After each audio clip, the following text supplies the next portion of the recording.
안녕하세요. 오늘도 사연살롱을 찾아주셔서 감사합니다. 저는 세상 물정 모르고 사랑 하나만 보고 손해보는 결혼을 했다가 이혼하고 정신 차린 30대 여자입니다. 미리부터 고백하자면 저는 30이 넘어서도 철이 없었는데요.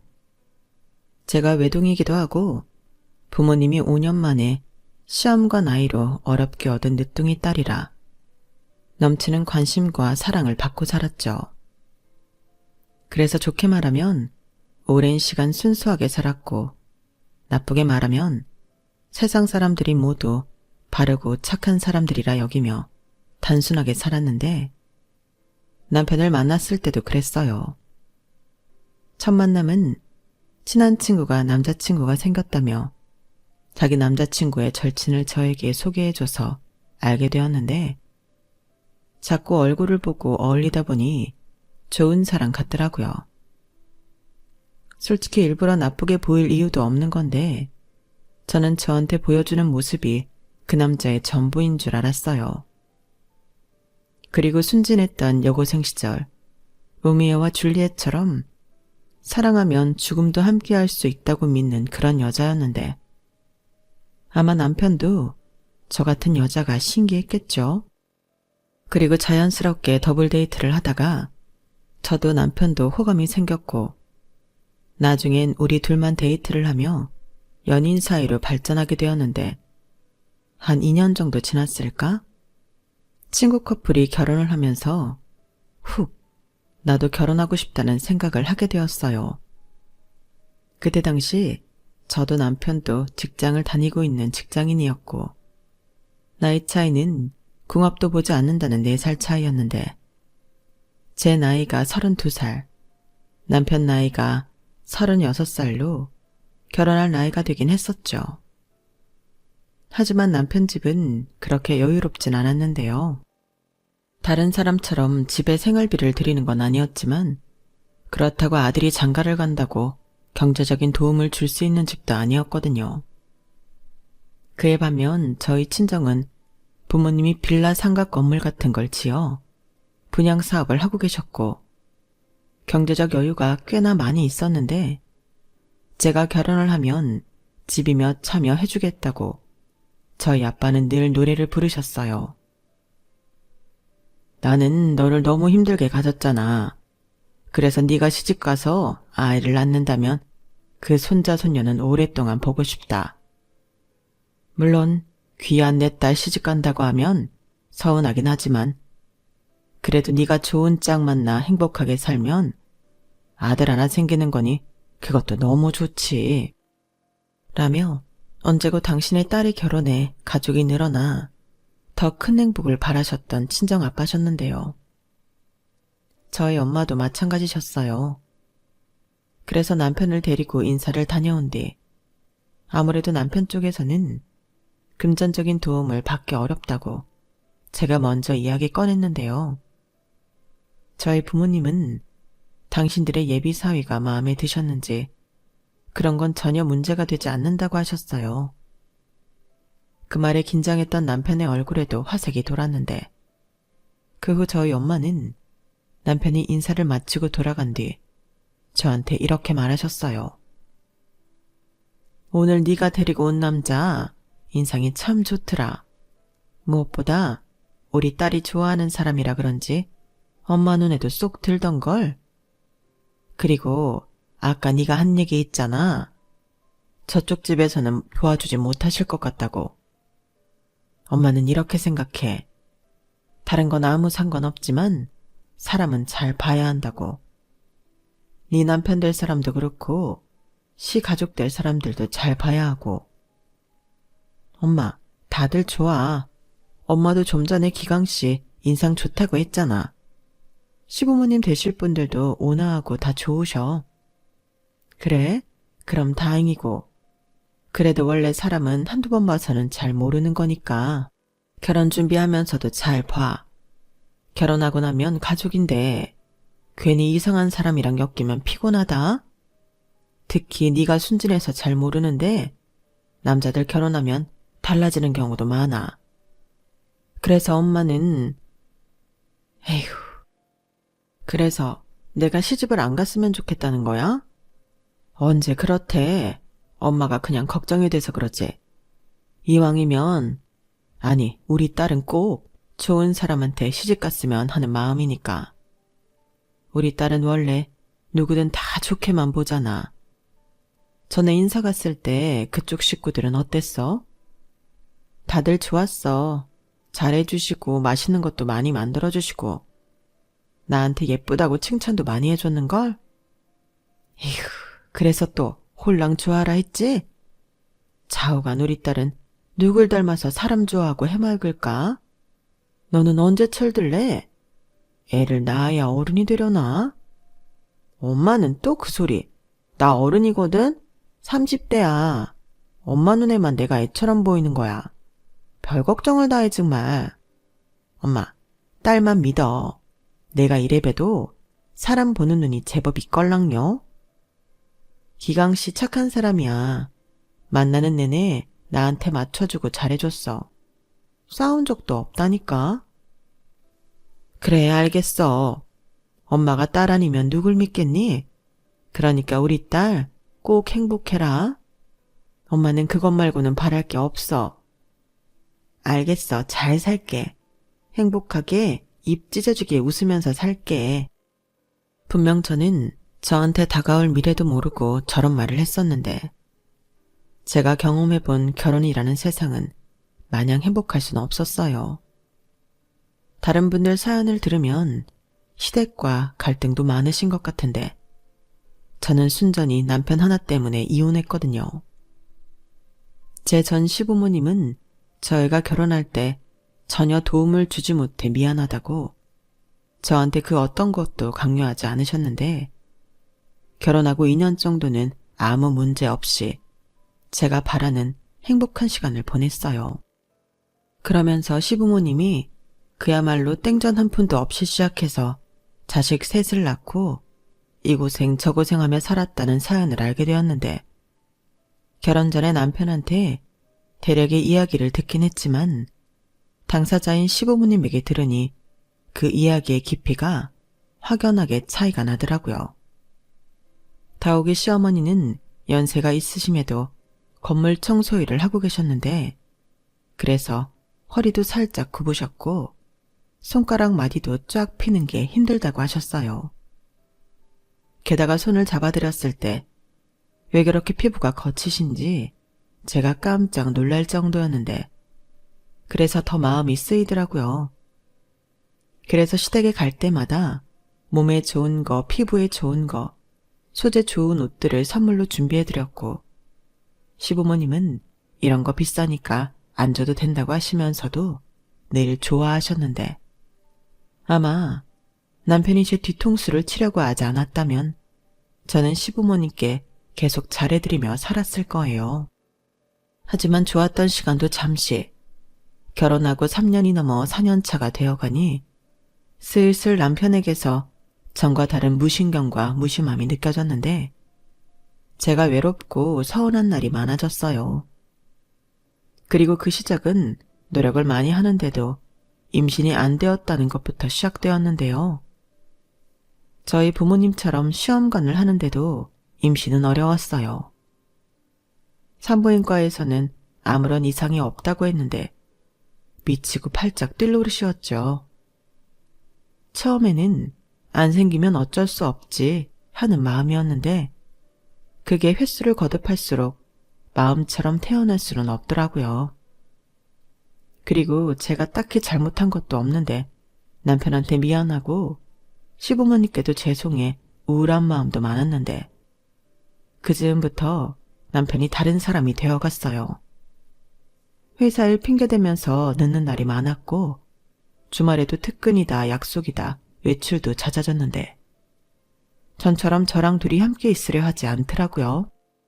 남편은 임신도 포기한 것 같았고 그래서인지 저를 피하는 느낌마저 들었는데 저도 자존심이 있으니 말도 못하고 소가리만 끙끙했어요. 남편이 저를 피하니 임신할 수 있는 방법도 없었죠. 그러다 이건 아니다 싶었는지 남편이 저한테 다시 잘해주기 시작했는데 바보처럼 마음을 돌려준 남편이 고맙더라고요. 그래서 더 잘해주려고 노력했고, 그러던 어느 날 남편이 저에게 퇴근 후 맛있는 저녁을 먹자며 오랜만에 데이트 신청을 하더군요. 같이 사는 부부인데 왜 그렇게 그 말이 설레든지.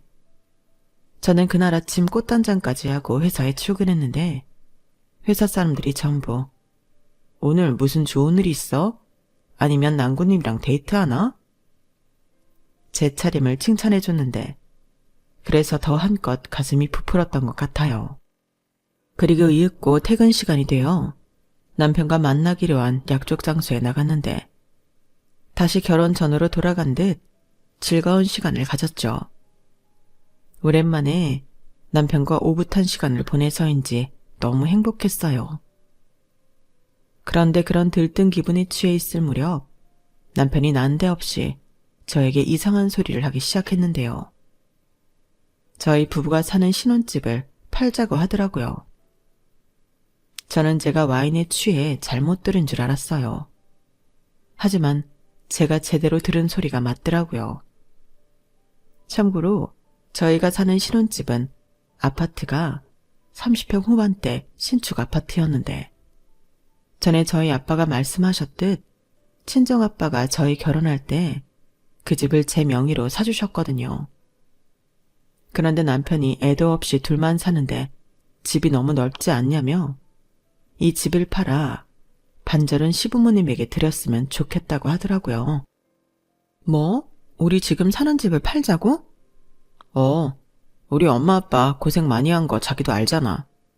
근데 오래된 빌라에서 살고 있으니 나만 좋은 데 사는 것 같고 마음이 편하지 않더라고. 게다가 그 집이 몇 년 전부터 우풍도 심하고 지난 여름에는 누수 터져서 아래층 공사까지 해줬잖아. 보일러를 아무리 틀어도 따뜻하지도 않은데 난방비만 나오고 아무리 생각해도 이사를 가야 할 것 같아. 엄마 아빠는 아이도 있는데 그러다 골병 들면 어떡해? 그래도 꼭 이 집을 팔아서 해드려야 하나? 그렇다고 장인어른한테 돈을 해달라고 할 수는 없잖아. 그건 그렇지만 그럼 대신 우리 아빠 신축 분양하는 집 중에 괜찮은 걸 하나 부탁드려 보자. 지금 사시는 집 팔고 일단 그 돈으로 우리 아빠한테 집을 분양받으면 되잖아. 에이, 장인어른이 아무리 통 크고 좋으신 분이라도 그건 아니지. 엄연히 분양가가 있는데 그걸 무시하고 우리 엄마 아빠한테 집을 하나 달라고 하겠다고? 그건 내가 싫어. 사돈인데 이게 뭐냐? 자존심 상하게. 아니, 자기 얘기를 들으니 그 말도 맞는 것 같긴 한데 그래도 이 집을 파는 건 아닌 것 같아. 명의는 내 거지만 이 집도 아빠가 사준 건데 우리 마음대로 팔 순 없지. 그러니까 비밀로 해야지. 어차피 우리 집은 안 오시잖아. 우리가 팔았다고 말 안 하면 모르실 텐데 그렇게 하자. 우리는 20평대 작은 아파트 가도 되고 아니면 요즘은 빌라도 예쁘게 잘 지으니까 그런데 가도 되지. 애도 없으니 학군 같은 거 안 따져도 되잖아. 왜 말을 아까부터 그렇게 해? 지금은 없지만 나중엔 생길 수도 있잖아. 나 아직 포기 안 했어. 자기야, 말 나온 김에 얘기하자면 나는 이제 그만하고 싶다. 애 없이 우리끼리만 행복하면 되지. 나는 자기만 있으면 되는데 자기는 꼭 애가 있었으면 좋겠어? 요즘 애 하나 키우려면 수억 든데 차라리 나는 그럴 돈으로 자기랑 재미나게 살고 싶어. 이제 우리 젊지도 않아. 남편은 이젠 애는 필요 없다며 제 마음은 생각지도 않고 저렇게 말했어요. 그리고 어쩐지 저는 그 말이 너무 슬프게 들렸는데요.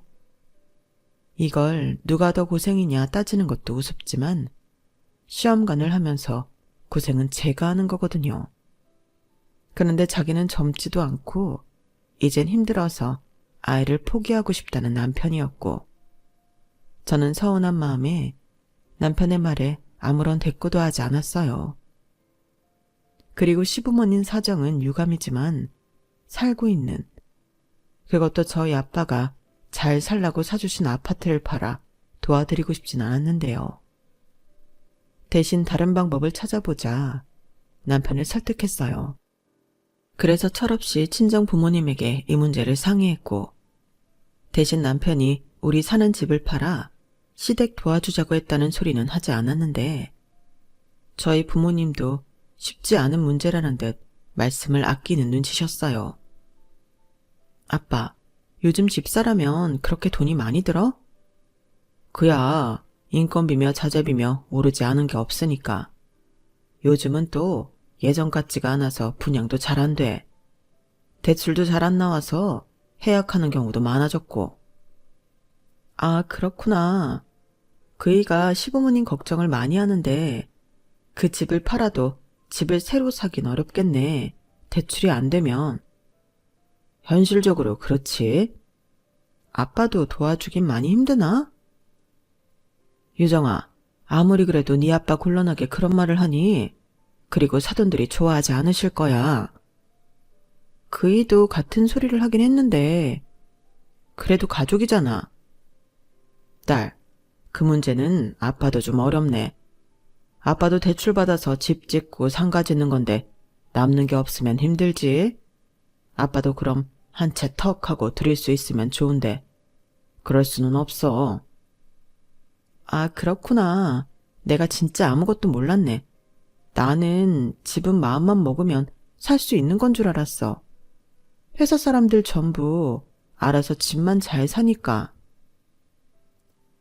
에휴, 여보, 우리가 딸을 너무 현실을 안 가르쳤네. 너 괜히 네 시부모님한테 이상한 소리 하지 않았지? 엄마는 나를 뭘로 보고? 나 그렇게 사리분별 못하는 사람 아니거든.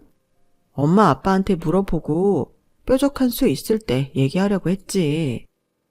그래, 그건 잘했다. 그리고 니네 시댁 자가라고 하지 않았어? 맞는데 그이 말로는 오래돼서 선볼 때도 많고 여름엔 덥고 겨울엔 많이 춥다나 봐. 난방비로 20만 원 넘게 쓰시는데 따뜻하지 않대. 저런. 그래서 이서방이 걱정이 많은 거구나. 사돈이 그래도 아들은 잘 키우셨네. 유정아, 아빠가 지금 당장은 어렵고 나중에 기회가 되면 그때는 아빠가 노력을 좀 해볼게. 괜히 이서방한테는 얘기하지 말고 그때 돼서 아빠가 적당한 물건 찾으면 그때 얘기해라. 이왕이면 사돈도 아빠가 분양하는 거 말고 남이 분양하는 거 좋은 가격에 매매하시는 게 낫지. 아빠가 믿을 수 있고 가격 조정 어느 정도 되는 좋은 물건 찾아볼게. 정말? 그래주면 너무 좋지. 아빠 너무 고마워요. 그렇게만 되면 우리 시부모님도 부담 안 갖고 너무 좋다. 그래도 너무 김칫국 마시지 말고 요즘 워낙에 집값도 비싸고 돈을 맞춘다는 게 쉬운 일은 아니니까. 괜히 설레발치면 안 돼. 그럼 너나 나나 곤란해져. 알겠어, 염려마. 입 꾹 닫고 기다리고 있을게. 저는 참 철없는 딸이었어요. 부모 가슴에 부담스럽고 무거운 돌을 얹어준 것도 모르고 마냥 좋아서 입이 근질거리는 것도 겨우 참고 기분이 좋은 나머지 저도 모르게 룰루랄라 하며 집에 돌아왔는데 그날따라 남편은 밖에서 안 좋은 일이 있었는지 한껏 기분이 다운돼서 저한테 뭐라고 싫은 소리를 하더라고요. 자기 기분 나쁜 거 뻔히 보일 텐데 어떻게 콧노래를 하냐고 저더러 눈치 없다고 했는데 연애할 때는 남편이 저렇게 말을 싸가지 없게 한 적이 없던 터라 저는 남편한테 상처를 받았어요.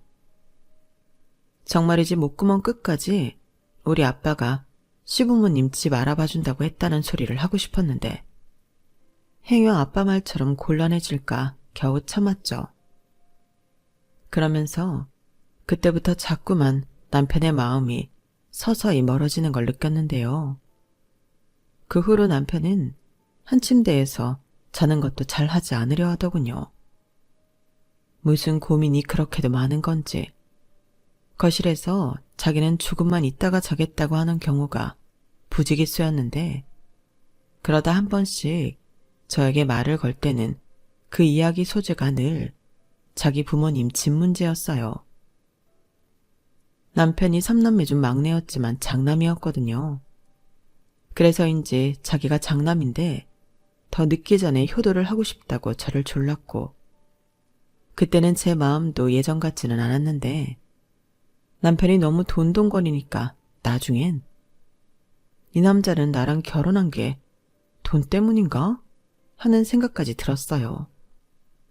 물론 제가 억대 연봉도 아니고 저희 집이 무슨 재벌도 아니지만 저희 친정이 시댁보다는 형편이 많이 좋은 것이 사실이었고, 결혼하면서 많은 도움을 받다 보니 안 그랬던 사람도 변하는구나, 그런 생각이 들더라고요. 그러니 남편이 자기 효도하고 싶다고 저한테 말을 할 때면 전에는 아니었지만 문득문득 자기가 효도하고 싶은 걸 왜 나를 졸라서 하려고 하는지 그 심보가 고약하게 느껴졌는데요. 그래서 저도 그런 남편의 말을 무시하기 시작했어요.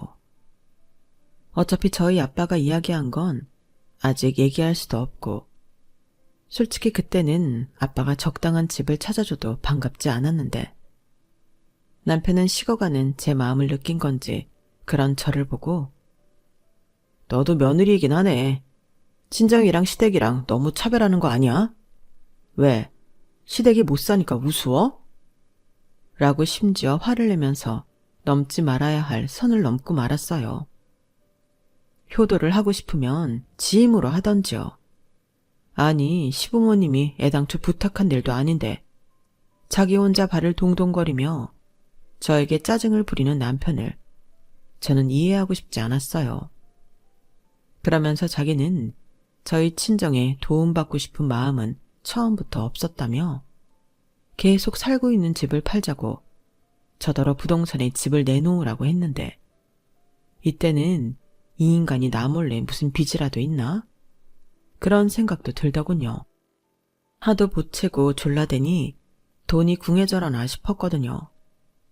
만약 그렇다면 더더욱 그렇게 해줄 생각이 없었는데, 그러다 제 차가 퍼져버려서 곤란한 일을 겪게 되었어요.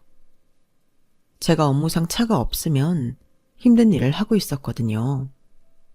공장의 물건도 체크해야 하고 다른 협력업체와 미팅도 빈번해 차는 필수였는데, 다행히 남편의 차가 거의 주차장에서 놀고 있었어요. 남편의 회사는 간부들까지만 차를 가지고 다닐 수 있었거든요. 주차 자리가 협소해서 그런다나? 굳이 차를 가지고 다니고 싶으면 회사 근처 어딘가에 월 주차 가능한 곳을 찾아야 했는데, 집이 남편 회사에서 지하철로 9정거장이면 도착하는 거리라 굳이 그런 돈을 쓸 필요가 없었어요. 그래서 차는 본인이 주말에 개인 볼일 보거나 저랑 어디 데이트하러 갈 때 혹은 시댁에 갈 때만 쓰고 있었는데, 그 차 생각이 나서 저는 남편의 차 키를 찾기 시작했죠. 그리고 둘 다 워낙 정리정돈을 잘하는 성격이라 힘들지 않게 남편의 차 키를 찾을 수 있었는데요. 일단 상황이 급해 남편에게 문자로 내 차가 퍼져서 자기 차 좀 빌린다고 짧게 문자를 보내고 그 차를 바로 썼어요. 그런데 차 안이 깨끗해도 너무 깨끗했고 안에 디퓨저인지 좋은 냄새도 났는데 이상하게 기분이 묘하더라고요. 그리고 생각해보니 제가 남편 차를 마지막으로 탔던 게 참 오래되었는데 저는 괜히 차 안을 살펴보고 싶어졌어요. 그러자 남편이 뒤늦게 문자를 확인했는지 자기는 자기 차 쓰는 거 반대라며 저더러 렌트를 하든 택시를 타든 하라고, 자기 차에는 손도 대지 말라고 하는데 왜? 하지 말라면 더 하고 싶은 게 사람 심리잖아요. 저는 이 차에 뭔가 있는 그런 쎄한 기분이 들었어요. 그래서 트렁크도 열어보고 차 시트 밑바닥도 살펴보며 출근해야 하는 사실도 잊은 채 차 구석구석을 뒤지기 시작했는데 그러다 차 트렁크 바닥에 공간이 있다는 게 생각이 났죠. 전에 드라마에서 바람핀 남자가 거기에 물건을 숨기는 걸 봤었거든요. 그래서 혹시나 싶어 살펴보니 거짓말처럼 거기엔 다른 여자 물건이 들어있었어요. 편한 신발이나 얇은 가디건, 거기에 핸드크림, 립감 같은 여자 물건이 있었는데 그때 다리에 탁 하고 힘이 풀리더라고요. 그리고 이상한 건 거기에 무슨 부동산 명함 같은 것들이 잔뜩 있었는데요. 그런 것들을 일일이 확인을 해보니 유독 메모가 많이 되어 있는 명함이 있더라고요. 전화번호를 보니 인천이었는데 참고로 저희 부부는 경기도 부천에 살고 있거든요. 시부모님도 김포 쪽에 사셔서 저희 집이랑 가까웠는데 인천에는 제가 알기로 친척도 없는 낯선 곳이었어요. 그런데 인천 쪽 부동산 명함이 있다는 게 좀 신기했고 저는 뭐가 더 있지 않을까 계속 뒤지기 시작했는데요. 그러자 카페 같은 곳을 가면 도장 찍어주는 포인트 카드가 있잖아요. 그런 걸 발견하게 되었는데 거기에 떡하니 다른 여자 이름이 적혀 있더라고요. 네, 바람이 맞았어요. 이런 게 바람이 아니면 뭐가 바람이겠어요. 그리고 차량 블랙박스도 확인하니 여기에 적기도 민망한 것들이 잔뜩 들어있었는데 그냥 남편의 차는 외도 증거의 총집합이었죠. 그런데도 간도 크게 차 키를 집에 두고 다녔다니 새삼 남편의 허술함이 고맙기까지 했는데 그때부터 남편이 미친 듯이 전화를 하기 시작했어요. 제가 남편의 문자 답장에 아무런 대꾸도 하지 않았거든요.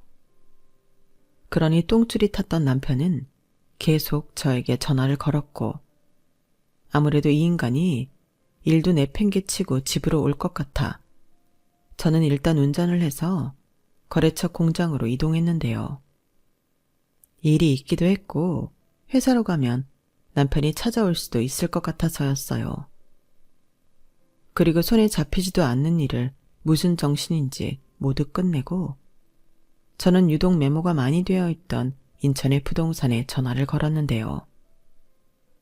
남편 놈의 내연여행색을 하며 통화를 시도했죠. 무슨 막장 드라마도 아니고 손이랑 목소리가 덜덜덜 떨렸어요. 여보세요? 땡땡 부동산입니다. 사장님 안녕하세요. 저 기억하실지 모르겠는데 예전에 까만 제네시스 SUV 타고 남자랑 같이 집 보러 갔던 최선화예요. 아, 기억나요. 아유, 왜 이제 연락해요? 그 물건 다른 임자 생겨서 날렸어요. 그날 생각 좀 하고 다시 온다고 하더니 그게 일이 좀 있었어요. 죄송해요. 그럼 그 물건 이젠 없는 건가요? 원래 사람들 보는 눈이 다 똑같은 법이에요. 내 눈에 좋아 보이면 다른 사람 눈에도 좋아 보이지. 근데 아가씨가 운이 좋긴 하나 보네. 마침 어제 비슷한 물건이 들어왔거든. 어때요? 그 집 보고 바로 계약할래요? 이런 기회는 흔치 않아. 그리고 그때 보니까 둘이 엄청 잘 어울리던데. 남자가 집 해준다고 할 때 얼른 받아야 돼. 안 그러면 그 남자도 다른 여자한테 뺏긴다니까. 저는 아무것도 모르고 잘도 떠들어대는 오지랖 넓은 부동산 사장님 덕에 모든 퍼즐이 맞춰졌어요. 그리고 실성한 사람처럼 웃음이 터졌는데 사람이 이렇게도 뒤통수를 맞는구나. 기가 막히더라고요. 그러면서 또 번뜩 떠오르는 생각이 있었는데 시부모님 집을 넓은 곳으로 옮겨주고 싶다는 남편의 말도 확인해 봐야 할 것 같았어요. 그 인간이 무슨 돈이 있다고 그 여자한테 집을 해주겠어요? 그래서 퇴근 후 저는 연락도 하지 못한 채 시댁으로 향했는데 시부모님이 저를 보고 깜짝 놀라시더라고요. 하긴 며느리가 연락도 없이 혼자 밤에 불쑥 찾아오는 일이 흔한 일은 아니잖아요. 그리고 다행스럽게도 시부모님은 아무것도 모르고 계셨는데 제가 제 차 남편이 이 집 팔고 저희가 살던 아파트도 팔아서 더 넓은 집으로 이사 가자고 하지 않았냐 물으니 시어머니가 펄쩍 뛰며 그 사돈이 사준 아파트를 왜 파냐고 그런 얘기 듣지도 못했지만 절대 그러지 말라고 하셨어요. 걔는 왜 너한테 그런 쓸데없는 말을 했다니? 우리는 여기서 살면 돼. 그이가 집이 너무 낡아서 두 분이 고생한다고 계속 고집을 부리더라고요. 그래서 저도 저희 아빠한테 괜찮은 집 있으면 소개해달라고 얘기까지 해놨는데 저는 두 분 다 아시는 일인 줄 알았어요. 그 사람이 부동산도 여러 곳 다니고 있던 것 같더라고요. 뭐? 부동산까지 다녔다고? 네, 여기 보세요. 아, 그리고 부동산 명함이랑 다른 것도 같이 있었는데 이것도 아시는 건지 확인 좀 해주세요. 그게 뭔데? 저는 시부모님 앞에서 남편의 내연녀 물건을 한아름 꺼내 보여줬어요. 그러자 시아버님은 이게 다 뭔가 하고 모르겠다는 얼굴을 하셨고 시어머니는 여자 물건을 보자마자 저를 쳐다보셨는데 이거 네 거가 아니라는 거지? 라고 단번에 얘기를 하셨어요. 저는 물론 그렇다고 대답했죠. 그러자 시어머니가 냉장고 문을 활짝 열더니 냉수를 꺼내 벌컥벌컥 물을 목구멍으로 밀어 넣으셨고 당신의 아들한테 전화를 걸기 시작하는데요. 저 들으라는 듯 스피커폰으로 돌리셨어요. 엄마, 왜요? 너 혹시 우리 이사시켜주려고 네 처한테 집 팔자고 했냐? 그 사람이 그래요? 아니 뭐 집이 오래되긴 했으니까 그랬으면 좋겠다. 뭐 그랬지? 그래서 부동산 다니고 그랬어? 네 장인이 사준 아파트 팔아서 집 사려고? 그건 무슨 소리야. 부동산이라니.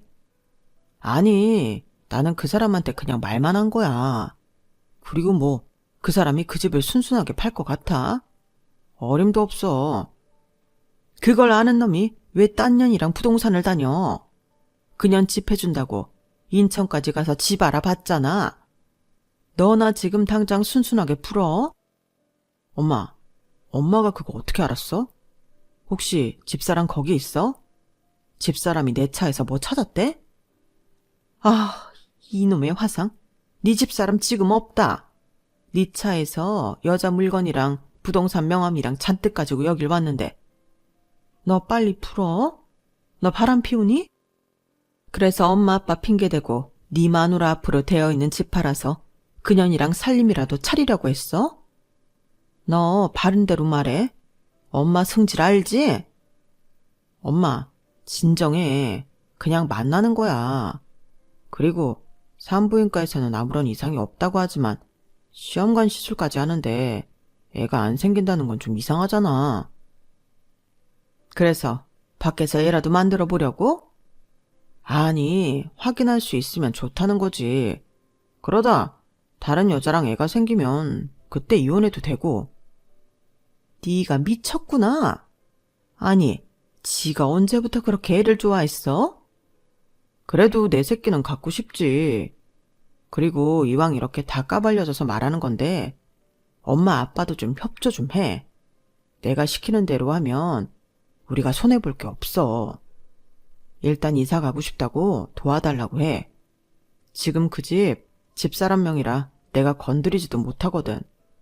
그니까 그 집 팔아서 반 엄마 아빠가 받아서 나 주고 나는 그 돈으로 일단 새 살림 차렸다가 여차하면 이혼하고 그때 재산 분할 또 하면 이거랑 그거랑 합쳐서 내가 진짜로 이사시켜 줄게.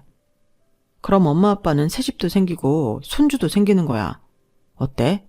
너무 좋은 계획이지 않아?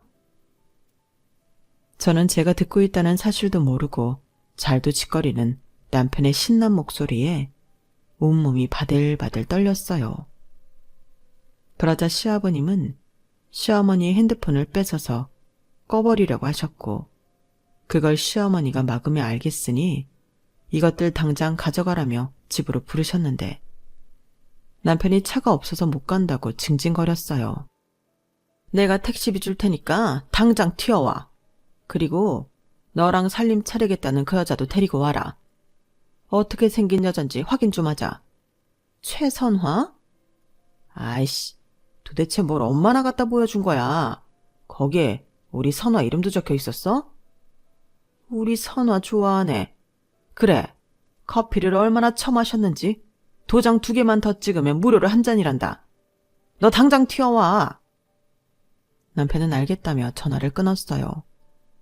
그리고 저는 시어머니를 쳐다봤는데 시어머니가 저에게 미안하다며 무릎을 꿇으셨어요. 그리고 차마 입이 떨어지지 않는다는 듯 그 뒤에 말을 한참이나 못하셨는데 그제야 저도 눈물이 나더라고요. 아가, 울지 마라. 네가 우니까 내가 더 미안해서 혀 깨물고 죽고 싶은 심정이다. 내가 아들을 참 잘못 키웠네. 내가 비겁하게 원래 그런 애 아니라는 말은 하지 않을란다. 선택은 네가 해. 그냥 못난 놈 버리던지 아니면 내가 두들겨 패서 새 사람 만들어 놓을 테니 데리고 살 건지. 나는 강요하지 않으마. 아니 여보, 그래도 며느리한테 그렇게 말하는 시어머니가 어딨나? 얘야, 내가 대신 이렇게 사과하마. 우리 얼굴 봐서라도 한 번만 용서해주면 안 되겠냐? 남자한테 바람은 그냥 바람이야. 결국엔 조광지처한테 돌아가기 마련이라니까. 시끄러워. 당신도 쟤한테 그런 말 할 자격 없는 거야. 아까 못 들었어? 나는 내 아들인데도 피가 거꾸로 솟는 것 같았어. 이걸 만약에 사돈들이 들었다고 생각해봐. 그야. 그러게? 왜 일을 크게 만들어? 당신이 기강이한테 전화만 안 걸었어도 될 일이었잖아. 확인을 해야지. 아니, 이런 물건이 나오는데 확인할 것도 없었지. 좌우간 미안하다. 저기, 사실 아직 못 보여드린 게 더 있어요. 그런데 그건 안 보시는 게 좋다고 생각해요. 차에 블랙박스에 목소리랑 내부 영상이 있는데 저 그 여자 얼굴 다 봤어요. 더한 것도 봤고요. 그래서 어머님이 선택하라고 하셨지만 저는 이미 마음 정했어요. 죄송합니다. 사실 여기 온 것도 어머니 아버님까지 알고 있는 건지 확인하고 싶어서 왔어요. 다 같이 짜고 치는 거였나. 그게 확인하고 싶더라고요. 죄송해요. 아니다. 네가 오죽하면 그랬겠니? 그리고 여기로는 내내 얼마나 마음이 지옥이었겠어. 미안하다. 내가 다른 말을 하고 싶은데 미안하다는 말을 대신할 수 있는 말이 생각이 안 나. 나는 네 선택 존중한다. 여보, 당신도 존중해. 우리 딸이라고 생각해봐. 당신이 잘 살라고 사준 아파트 팔아. 딴 여자랑 살림 차리겠다고 하는 사위 받아줄 수 있어? 없지. 그래, 쳐 죽일 놈이지. 미안하다. 저는 지금 생각해도 시부모님은 그나마 괜찮은 분이었다는 생각을 해요. 팔은 안으로 굽는다고 하는데 저렇게 진심으로 아들 대신 사과해주는 부모님이 몇이나 있겠어요. 그리고 아무것도 모르는 남편은 무슨 자기 둘째 부인 인사를 시켜주려고 하는 건지 신나서 지 애인이랑 시댁으로 들어왔는데 들어오자마자 시어머니가 리모컨을 던지셨죠. 그 바람에 중문 유리가 요란한 소리를 내며 깨졌고 그 난리통에 남편과 그 내연녀는 저를 봤는지 놀라서 주랭랑을 치려 했는데 시어머니가 어찌나 민첩하게 움직이시던지 그 두 연놈을 잡아서 끌고 안으로 들어왔어요. 그러자 왜 이러냐며 남편이 자기 엄마를 밀쳐냈는데 그 바람에 시어머니가 거실 바닥에 내동댕이 쳐졌고 그 모습에 시아버님까지 나서 남편에게 주먹을 날리셨죠. 그리고 그 내연녀는 제 차지였어요. 왜 그렇게 TV에 여자들이 머리채를 잡는지 그때 알겠더라고요. 그리고 미처 생각하기도 전에 저 역시 먼저 손이 나가 그 여자의 머리채를 잡았는데 그 여자도 질세라 제 머리채를 잡고 쌍스러운 욕을 하기 시작하더군요. 저는 물러서지 않았어요. 제가 와이프였고 여긴 시댁이었으니 홈그라운드라고 하긴 좀 뭐하지만 그래도 제가 유리한 입장이었는데 그렇게 한바탕 난리를 치고 저는 남편놈에게 이혼할 거니 집으로 올 필요는 없다고 통보했어요. 설마 이렇게 다 까발려졌는데 계속 나랑 살 생각인 건 아니지? 저 여자랑 잘 먹고 잘 살아. 아까 인천 땡땡 부동산인가? 거기에 전화해봤는데 둘이 엄청 잘 어울린다고 하더라. 그리고 먼저 봤던 집은 나갔고 다른 물건이 있대. 놓치지 말고 그거라도 잡아. 아참, 돈이 없어서 못하나? 설마 우리 아빠가 사준 내 아파트 팔아서 그거 사려고 했니? 아주 뻔뻔하다. 어떻게 장인 돈으로 새살림을 차릴 생각을 해? 그것도 네 부모 팔아서. 야, 너 정말 끝까지 이럴 거야? 치사하게 여길 왜 와? 가족은 건드리는 거 아니지. 왜? 너도 내 가족 건드렸잖아. 우리 아빠가 사준 아파트 팔자고 할 땐 그 생각 못 해봤어? 아니, 사줬으면 끝인 거지. 막말로 우리한테 사줬으니까 내 지분도 있는 거야. 안 닥쳐? 아, 내가 저걸 아들이라고 낳아서 미역국을 먹었다니. 그리고 그쪽은 얘 유부남인 거 알고 만났지? 제정신이야? 부모 얼굴에 똥칠을 해도 모자라지. 엄마는 도대체 누구 편이야? 왜 선악까지 여기에 휘말리게 해? 아주 찐사랑 나셨네. 너는 네 마누라 속 뒤집어 놓고 지금 전형 걱정이 되니? 넌 이혼당해도 싸. 어머니 죄송합니다. 아버님께도 죄송해요. 아마도 오늘이 두 분을 뵙는 마지막 날이 될 것 같아요. 그동안 철없는 며느리 좋게 봐주셔서 감사합니다. 아드님은 여기 두고 갈게요. 그리고 곧 이혼 서류랑 아드님 물건은 챙겨서 보낼 테니. 아니다. 저 식기 물건은 그냥 갖다 버려. 그냥 이혼 서류만 보내라. 내가 저놈의 손가락 분질러서라도 도장 찍어 보낼 테니. 그리고 너 하고 싶은 대로 다 해. 자년한테 상간년 소송도 하고. 엄마 미쳤어? 그래 미쳤다. 아들이 이렇게 미친 짓을 하는데 애미가 어떻게 제정신일 수가 있어. 유정아, 그동안 고생 많았고 이제부터는 좋은 남자 만나서 행복하게 잘 살아라. 어여 가. 뭐 좋은 얼굴이라고 계속 보고 있니? 저는 허리를 숙여 인사하고 남편 면상에 그놈 차키를 던졌어요. 그리고 택시를 타고 집으로 돌아와 한참을 쓰러져 울었는데 한 3시간 정도 울었을까? 속이 엄청 시원하더라고요. 그때는 우리 사이에 아이가 없다는 게 하나도 슬프지 않았어요.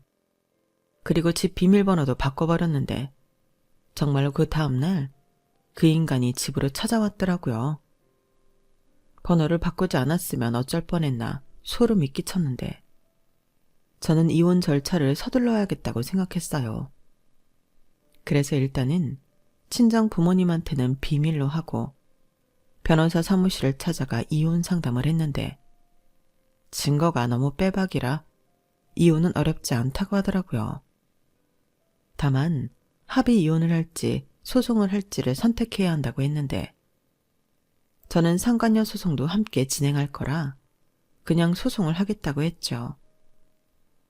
혼인기간이 길진 않았지만 남편이 너무 기괴한 계획을 세웠기 때문에 저는 받을 수 있는 위자료는 전부 받고 싶었어요.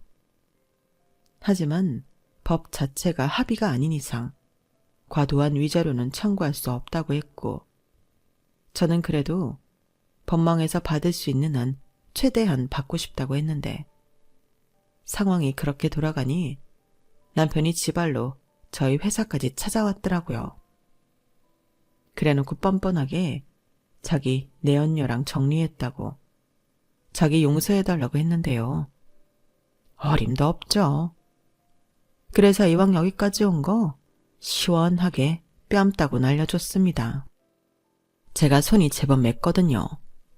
어찌나 세게 때렸는지 그 소리 또한 찰지게 났는데 제 손이 다 아플 정도였으니 그 인간 뺨은 불이 났을 거예요. 그런데 지가 저랑 헤어지면 좋을 것이 없어 그런지 끝까지 저에게 매달리면서 자기 부모님 집 바꿔드리고 싶었던 건 사실이었다고.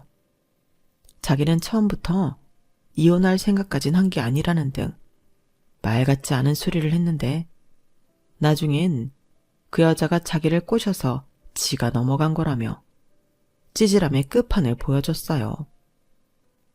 그런 모습을 보니 정말 오만정이 다 떨어지고 저런 인간이랑 결혼해서 애를 낳으려 노력했다니 현타가 밀려왔어요. 그리고 이왕 이렇게 된 거 끝까지 가보자고 제가 이를 악물었는데 그때 제가 세상을 많이 배웠네요. 아무리 제가 이길 수밖에 없는 소송이라고 해도 하루아침에 판결이 나는 건 아니었거든요.